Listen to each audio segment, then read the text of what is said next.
ఓం శ్రీమాత్రే నమః.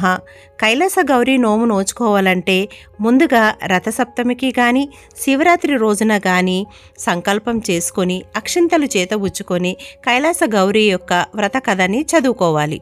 మరి ఈ వ్రత కథ చదువుకోవాలంటే కథను తెలుసుకోవాలి కదండి. అందుకోసమనే ఈ వ్రతాన్ని ఆచరించడానికి అవసరమైనటువంటి కథను ఈ వీడియోలో ఈరోజు తెలియజేస్తానండి. ఇప్పుడు చెప్పబోయేటువంటి ఈ వ్రత కథ స్త్రీల వ్రత కథలు అనే పుస్తకం నుండి చెప్పబడిందండి. ప్రతి ఒక్క వ్రతం గురించి ఈ స్త్రీల వ్రత కథల బుక్కుల్లోనే ఉంటాయి. మీరు బుక్ స్టాల్లో కూడా తీసుకోవచ్చు. ఇప్పుడు మనం ఆ వ్రత కథ ఏంటో తెలుసుకుందాం. కైలాస గౌరీ నోము కథ. ఒక రాజునకు ఒక్కతే కుమార్తె గలదు. అతడామెకొక వన్నెల విసనకర్ర వంటి వయ్యారి మగనిని ఏరి తెచ్చి పెండ్లి చేసినాడు. కానీ ఆమె భర్త ఎల్లప్పుడూ వేశ్యాలోలుడై భార్య ముఖమునైనను చూడకుండెను. అందుచే ఆ రాచచిన్నది మిక్కిలి బాధపడి పార్వతీదేవిని ప్రతిదినము పూజించుచు అతనిని తనతో కలపమని ప్రార్థించుచుండెను. అట్లు కొంతకాలం జరిగిన తర్వాత పార్వతీదేవి ఆమె అందు కరుణించి ఒకనాటి రాత్రి ఆమె స్వప్నంలో కనిపించి కైలాస గౌరీ నోము నోచినచో భర్తతో ఎడబాటు లేకుండెనని తెలిపెను.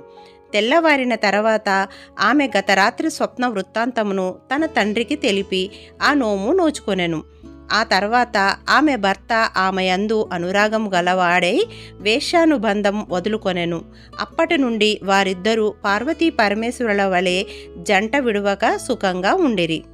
ఉద్యాపనం. పండుగ దినమున పార్వతీ దేవాలయమునందు లేక నదీ తీరమునందు 5 కుంచుముల కుంకుమ 5 కుంచముల పసుపు పండ్లు ముత్తైదువులకు పంచిపెట్టవలెను.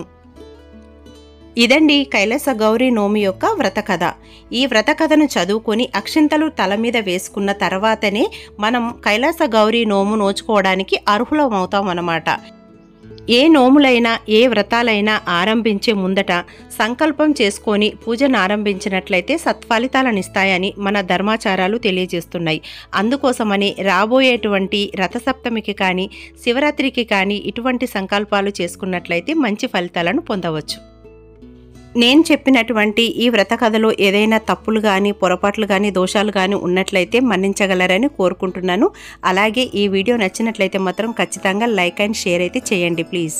కైలాస గౌరీ నోముకు ఎటువంటి పద్ధతులు ఆచారాలు పాటించాలి, నియమ నిబంధనలు ఏంటి, కైలాస గౌరీ నోముకు అవసరమైనటువంటి వస్తువులు పదార్థాలు ఏంటి అనే విషయాలన్నింటితో కూడినటువంటి ఫుల్ వీడియో మన ఛానల్లో అయితే ఉందండి. ఆ వీడియో యొక్క లింక్ని డిస్క్రిప్షన్లో ప్రొవైడ్ చేస్తానండి.